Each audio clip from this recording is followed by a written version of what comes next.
Welcome to the Business of Family, the podcast where we explore the stories, challenges, and opportunities of family businesses. I'm your host, Tammy Buss, and I'm a family business survivor, and I'm also a family business advisor. In this show, we'll be talking with family business leaders and experts to bring you insights and inspiration so you too can survive your family business journey.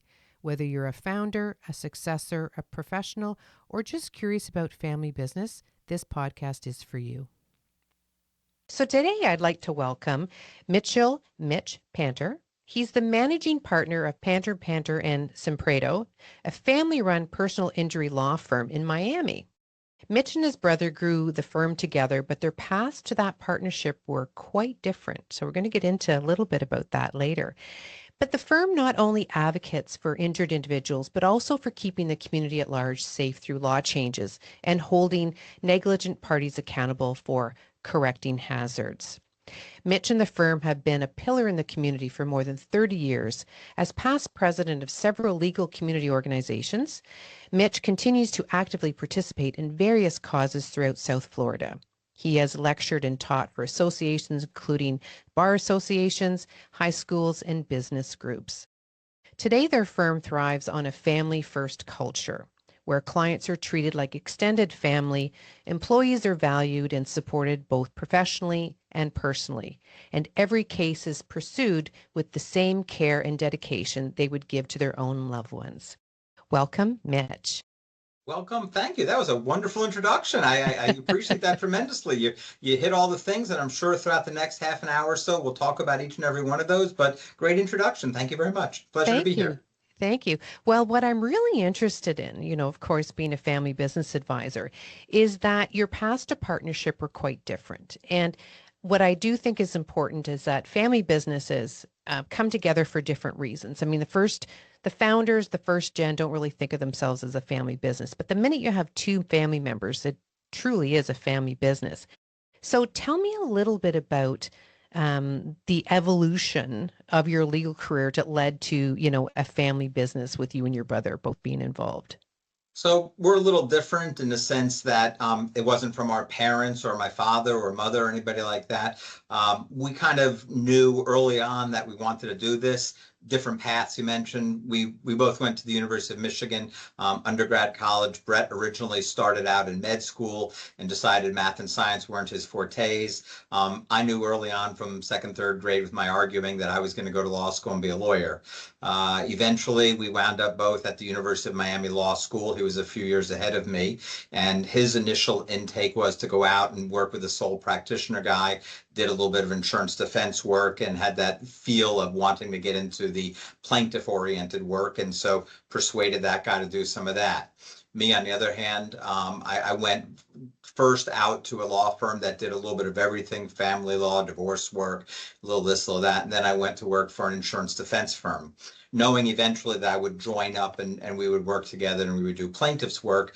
But the path there was a little bit different in the sense of doing the insurance defense work helped me grow and learn the background to know what the insurance side of it is, what the defense side of it is. After 4 or 5 years getting a great deal of trial experience, Brett, on the other hand, was growing his personal injury law firm and the practice with his old partner.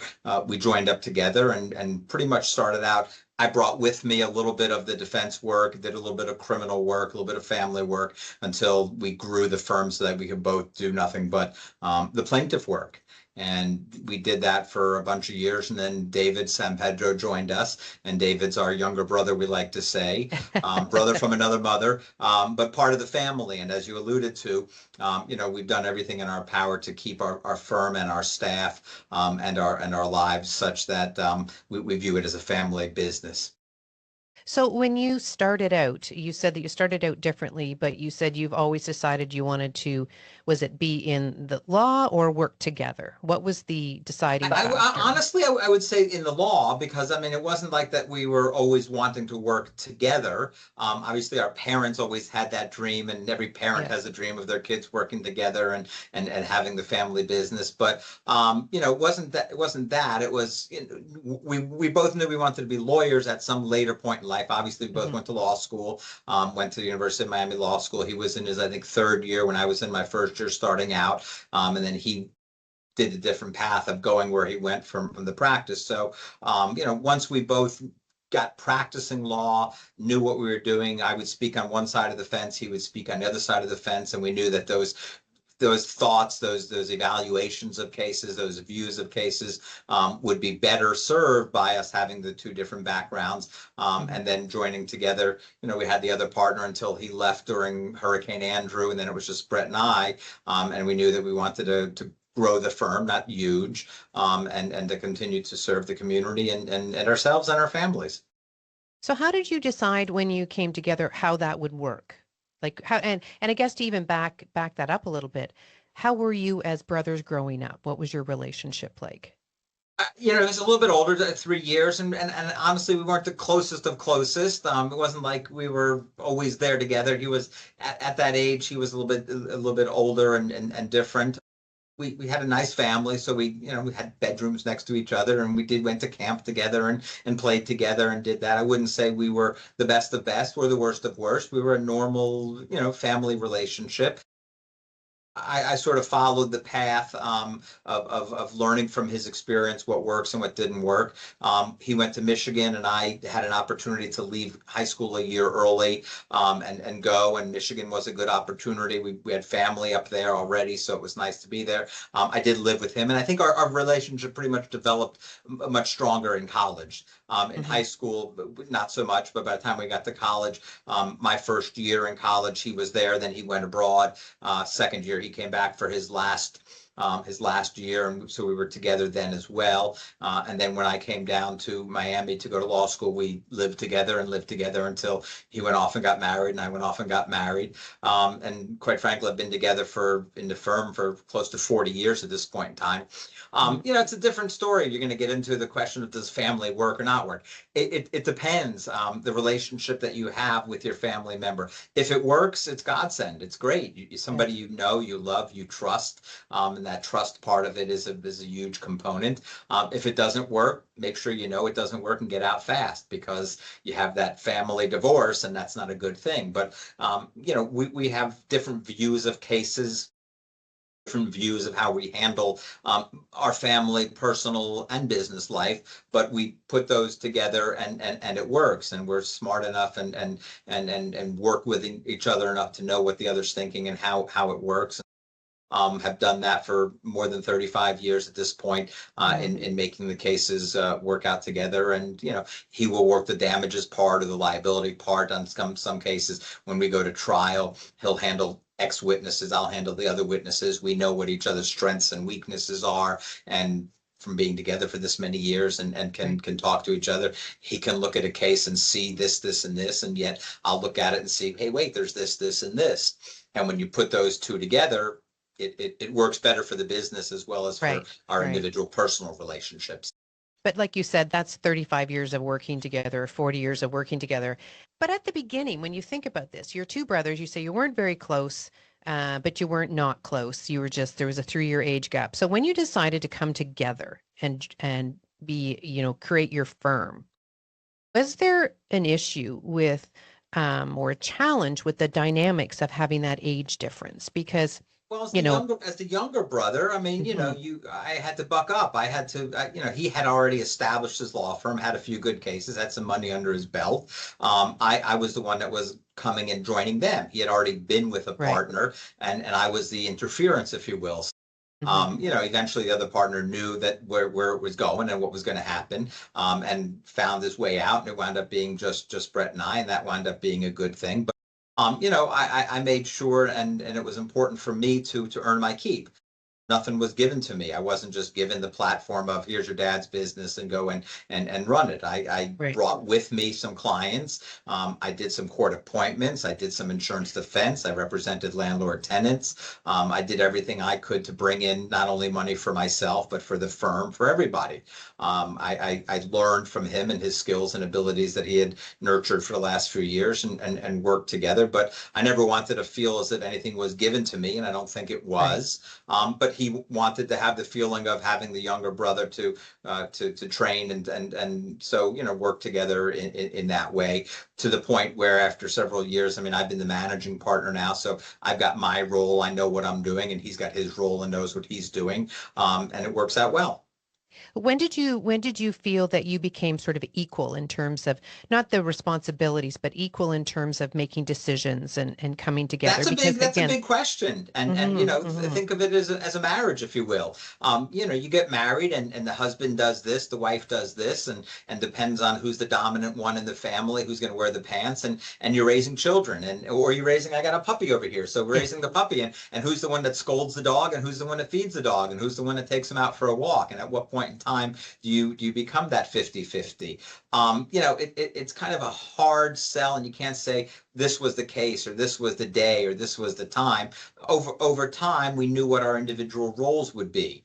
I knew that I was better at the managerial perspective, and so I was able to do that, and that's where my specialist is, or abilities.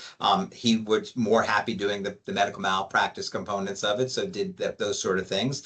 When that other partner left, and it became Panter and Panter, and then it was an even split. Sampedro came in, David, and it became even with him as well. So we've always worked under the concept with our staff and with our lawyers and everybody, eat what you kill. So, you had to put up to make up.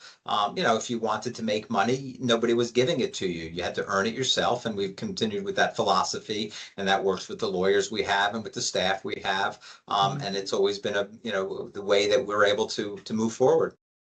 And is there ever been a time where you really didn't see eye to eye on some decisions? Every day. Come So how do on. you manage that? How You, do you you, you, manage you, you, that? you take it, you shut up, and you move on. I've never been one to Is hold it a a give and grudge. take? Like you get it, you Of win course, this one, it I'll win has to that be. one. It has to be. And the bit about grudges, we all have that family friend, or that family or that friend member that holds grudges, and forever and ever. And it was prevalent in my parents' generation and in their generations. And they didn't talk to Uncle Louie because Uncle Louie was the idiot that did something on Christmas time, or whatever it might be. But Zoom, it's got to, I run a business. I have a family.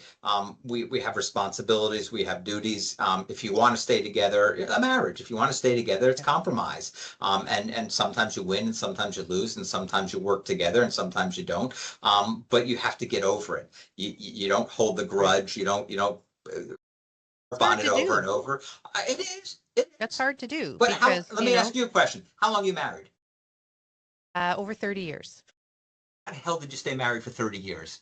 my way or the highway. Well, yeah, you're right. I mean, so this is the same thing. I'm married 36, 37 years, and I'm working together with Brett for 36, 37 years. And there's not a day that goes by when it's not you wake up in the morning, and there's coffee dark, the coffee hot, the coffee light, the coffee Yeah. this, the coffee that. So, you have to work together and compromise, and key, don't hold the grudge. The grudge isn't No. going to get you anywhere. No, and it's interesting you asked that because one of the things that I've learned early on, and we did even as parents, with battles, because you can have battles with your Choose your battle, family. man. Whether you do it in a family, you also do it's even more complex when you add a family business in there. But we always said, let's pick our battles. Yes. Is this one that we really want to die on the sword for? Correct. And Um, there's usually not one there that you do. There's usually, okay, next battle. yeah. It's just Well, in the agreement, right? Because again, when you say you and your brother came from two different sides of the law, you're going to see things a little bit differently. And, do you have a case, or when you have a case that you're in disagreement with, and now yeah, that but there's there's three of still you in partners, but do there's you? still that 18 or 19 or 20 years that we grew up in the same household, in the bedroom next to one another, and had the same parents, and went to the same elementary and middle and high and college. That history, if you will, Right. that upbringing is still there. And even though there's differences, there's still that similarity. We can still talk about the history of things and how we were raised and brought up, and Yeah. even though you live your life, he's got 5 kids, I've got 2. He lives over this side, I live on that side. So there's differences, and yet there's similarities, and you got to put the bad stuff behind you and move forward to the good stuff. Right. And now when you have your partner, who came in, how That's does another that young brother. influence, how does that influence the decisions? Because you've been, as you say, married for so long. Right. And you can finish each other's statements, and sentences, and you know what the other's thinking just by looking at them. How did that change the dynamics between you and your brother? Okay, so there comes a point in time when you have a dog. There comes a point in time when you have a child. Comes a point in time when you have two kids and they're in the house. Then all of a sudden the kid's gone and it's empty nesters. And how do you redo your life? How is everything different for 15, 16, 18 years? You've woken up every moment, feed the kid, take the kid to school, dress the kid, shop the kid, go on vacations, do all those things together. Now all of a sudden it's just the two of you. Same with the Happy partners. dance. Yeah, okay, so you have a fun time and it's different and you walk around the house naked and Yeah. it's a whole different world. Not So after 20 years, but maybe at the beginning. all right, but so we added a new partner when David came to join us. His demeanor, his personhood, who he was so akin with us and so family oriented, so that he realistically from day one became the younger brother. And whether it be from a monetary perspective, from a managerial perspective, from a work with us perspective, it's been a wonderful relationship. And there was no problem. As I said, you eat what you kill. So he brings in a case, he makes money. He brings in 5 cases, he makes money, both for him and for us. And we've had that philosophy so that from a money perspective, because all divorces are about money, all families break up about money. All the law firms that we see that have imploded because of money. Money isn't the driver of all things. We wake up in the morning, we come to work, we're happy. We like to be here. Hopefully our staff does as well. We have time. I make coffee every day at 3 o'clock in the afternoon, and we sit around for 10, 15 minutes and schmutz and talk. And they drink coffee, and it's a blow off steam. And I'm the one making it. I'm the senior partner here, managing partner, and I go to the coffee machine for my 10, 15 minutes, and I make the coffee and dole it out to everybody, and it's a wonderful thing. I'm not too proud to do that. I like it. That's my fun thing. David came along. He had his strengths, his weaknesses, and he's been with us 25 years, and it's been a great family relationship as well. So speaking of family, how are you preparing the next generation? Yeah, You it's got tough. 7 kids. So one of Brett's daughters is a lawyer, and she worked with us for a brief period of time, and then moved to the other side of the state and had a family, and is no longer with us. I've got 2 boys that are lawyers. One does employment law in Atlanta. The other does what we call big firm law up in New York City. I don't see either of them wanting to come here, simply because it's tough. Miami-Dade County, they went looking for houses and you can't find a house. The affordability issue. As much as they wanted to be with mom and dad, we want to be with our granddaughter and with the family. It's a wonderful thing. David's kids aren't in law school. So yeah, the succession thing is huge. And how do you find it? I don't know the answer to that yet. I mean, my younger son who does employment law, that type of work is similar to the plaintiff-oriented personal injury work, so the opportunities are there. I'm just not so sure that Miami-Dade County has the opportunity to offer them a lifestyle change that they're accustomed to. So that's up in the air. I got another 10 years of doing this, and we'll figure that out hopefully down the road. Have you started these conversations, the 3 of Absolutely, you, for the 3 years. partners, like the For 3 years. partners? For years. Yeah, well, And first it was Brett's daughter that came and worked for us, and yeah, okay, and it was interesting. David's kids aren't in law school, don't want to be in law school, don't want to be lawyers, so that sort of takes that out of the mix. We've looked at, do we hire a new young lawyer that is akin to our family values that can carry on the next generation? So yeah, you always talk about that as a business owner, above and beyond a family person who's gonna lead the charge. Don't have the answer yet. Hopefully we'll get one. right. So in the US, I don't know if it runs from state to state, or is it in the US, do you have to be a lawyer to be an owner of a law firm? Yeah, in Florida. Yeah. Okay. True. So what about moving from state to state? Is there a possibility of open up or expanding? Years ago, we talked, we're in Miami. We have one office. We're in Miami. I'm 7 miles from my home. I commute every day, and it's a no-brainer, and it's easy, and it's quick, and it's fun, and I don't have a problem. Early in my career, I worked what we call downtown, and I would drive an hour to get there, and I would drive an hour to get back. And if traffic was bad, or if it rained, and then the parking and the pain in the neck. We bought a building way back when, and this is where we've been. And we toyed with, all right, do we want another branch? Do we want to be in Naples? to? You want to be in Fort Lauderdale, West Palm Beach? And it came down to, no, I don't want to do the work. And as the managing partner, it would fall on me. I don't want to be that other biggest lawyer in the whole world. I don't want to be the other lawyer that's advertising everywhere and is huge. We're perfectly content with, we got 15, 20 people over the years. I can manage it. We like what we're doing. I have a I don't want to say 9 to 5, but I have a normal work schedule. My older son worked, as I said, big law, him and his wife. And so they were working 9 till 3 in the morning, 7.5 days a week. And when they'd come home for Christmas vacation, they would be working on their stupid computer and didn't have the life.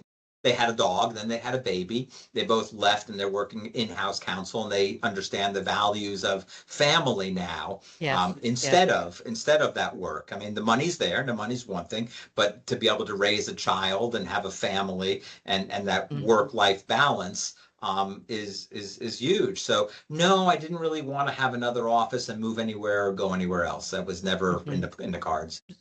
Have had these conversations. Is this something that you sort of bring up on a formal basis, or is this sort of over the dinner table at with my partners, with my kids? Well, both actually, because you're family. So, yeah. You're inside the business, outside the business, and so a lot of times they overlap. But having these conversations about succession or the future, one of the things I've found working with families is that what you thought, a couple of years ago was changed because the family dynamics change. You've got babies, you've got dogs, the lifestyle changes. But when you bring these conversations up, do you actually have them in a sort of a structured conversation, or is it just in passing? Both.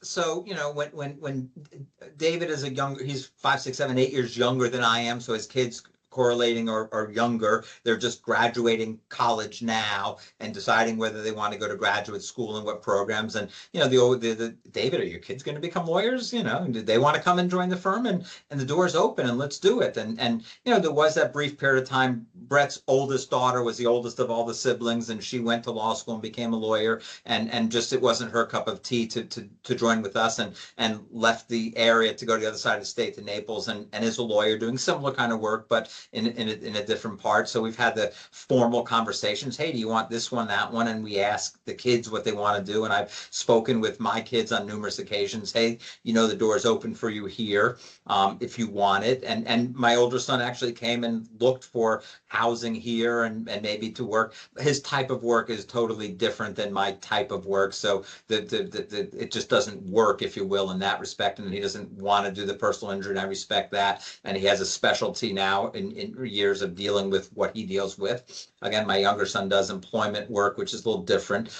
And consistently have that conversation. Hey, what do you think? That's still in the cards. And then amongst the partners, hey guys, what do you want to do? And Brett's a little bit older and slowing down in the volume of work, and it means a little bit more for me. And I'm sort of passing a little bit on to the younger brother David to handle as well. So we're working together with it. We do have those conversations.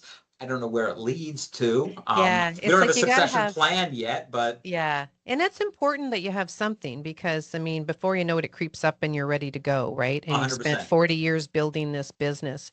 And have you really explained the opportunities to the family? And if the answer is no, then what is the next step? How do we formalize this? Explanations. We've had the discussions. It's out there. It's knowledgeable. I'm 63, so okay, I got till 70, 71, 72, 73, and then I want to slow down, walk away, drop it out, and what happens to it. So we're thinking about it, but formal plans not yet. Yeah. So anyway, believe it or not, we're out of time. Okay. That's how fast it goes. So we like to end every show with 3 tips. So I want you to give 3 tips to other family-run businesses. Shut up. Listen, be able to compromise. The big one, and I did it a lot at the beginning. Don't hold grudges. Be a duck. Let it move on. If you hold a grudge, it's not going to help you.